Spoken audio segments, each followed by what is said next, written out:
Okay, so everyone's making their New Year's resolutions, right? But this year, let's skip the, the usual lose weight, learn a language stuff. Right. Let's talk about something a little more practical. Yes.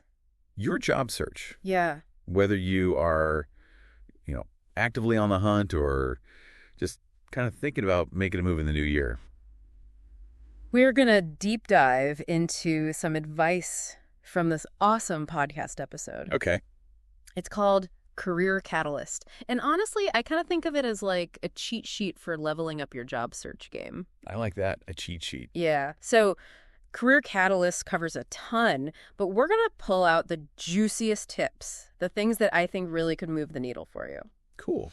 Okay, so first up, this episode talks a lot about networking. Mm-hmm. And I know networking events, sometimes they're the worst, but Right.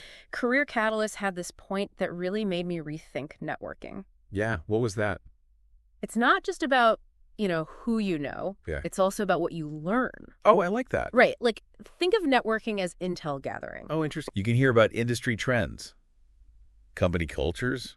Heck, you might even uncover some unadvertised jobs that no one else even knows about yet. Oh, that's a good point. Yeah. So Career Catalyst mentions the usual suspects, Yeah. like industry events and conferences. Right. But they also talk about more niche professional groups and even online communities. Oh, yeah. Like, for example, if you're in UX design, that design thinking Slack group could be amazing for connecting with people. That's true. Right. So even if you don't, bump into your next boss at one of these things, you're getting the pulse on like what skills are hot right now. Yes. Which brings us to our next big point from Career Catalyst, which is all about, Yes. becoming more awesome. Becoming more awesome. Yeah, they talk about skills, baby. Certifications, online courses, even just like dedicated practice time, Totally. But here's where it gets strategic. Okay.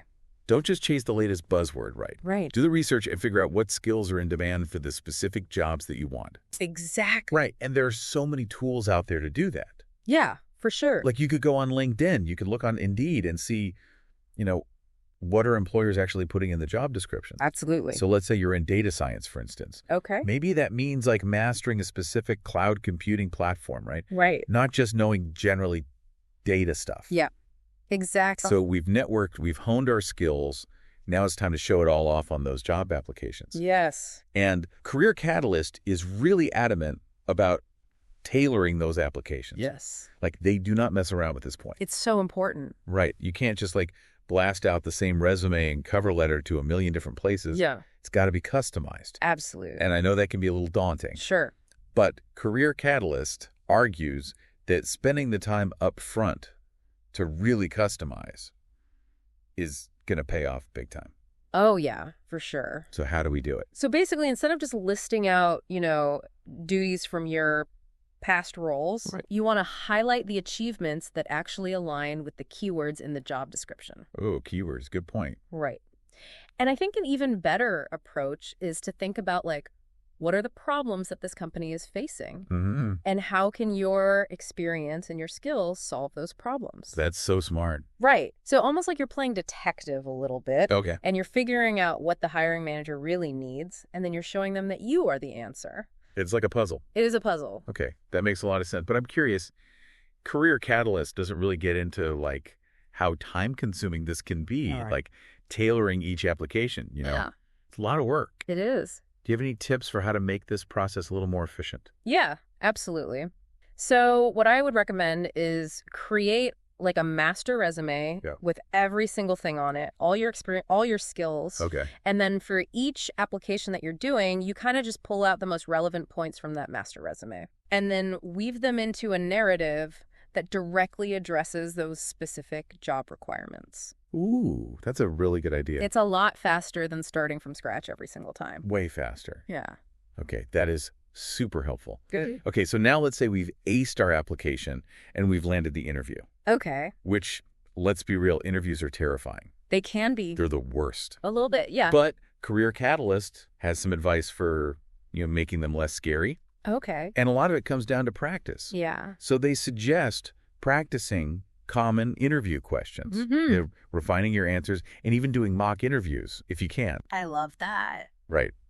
But I noticed they don't really go into the mindset aspect of interviewing that much. Oh, that's so important, though. Right? Like, how do you stay calm? How do you project confidence even when you are, like, dying inside. Yeah, for sure. What are your thoughts on that? So one technique Career Catalyst does mention is the mock interview, which I think is so helpful. But beyond that, I really recommend visualization. Okay. So before you go into the interview, visualize yourself succeeding. Okay. Picture yourself being confident, articulate, giving great answers. Mm-hmm. Studies actually show that this can actually improve your performance. Wow, really? Yeah. And also remember, the interviewer wants you to succeed too. Oh, that's a good point. Right. They're looking for someone who can solve their problems. It's a two-way street. Exactly. Okay, so last but definitely not least, we need to talk about the emotional roller coaster that is job hunting. Oh, yes. Because it's not always going to be sunshine and roses, right? There are going to be ups and downs. You're going to get rejections. It can be tough. Mm-hmm. And Career Catalyst touches on this. Yeah. They talk about, the importance of having a positive mindset. Yeah. But what are some, like, tangible things that listeners can do to actually stay motivated during those tough times? Yeah, that's a great question. So one thing is to celebrate the small wins. Even if it's just, finishing a really challenging application or having a really good networking conversation. Right. Those are wins. Little victories. Yes, exactly. And then I also highly recommend building a support network. Okay. Connect with friends, mentors, career coaches, whoever can offer encouragement and advice. Yeah. And Career Catalyst didn't really touch on this, but don't be afraid to take breaks. Oh, that's so important. Yeah, job searching is a marathon, not a sprint. Yes, I love that. Right, so you need to pace yourself and you need to remember that setbacks are normal. They're gonna happen. Everybody goes through it. Everyone goes through it. Okay, so to recap our Career Catalyst deep dive. Yes. Strategic networking, targeted skills development, Mm-hmm. those tailored applications that we talked about, and of course a resilient mindset. Yes. That is the recipe for success. I love it. It's about working smarter, not just harder. Exactly. So here's a question for you to ponder as you head into the new year. Okay. What is one action step from this deep dive that you will commit to taking this week to move your job search forward? Yes. What will you do? Let us know in the comments. We would love to hear about your progress, and good luck out there. Good luck.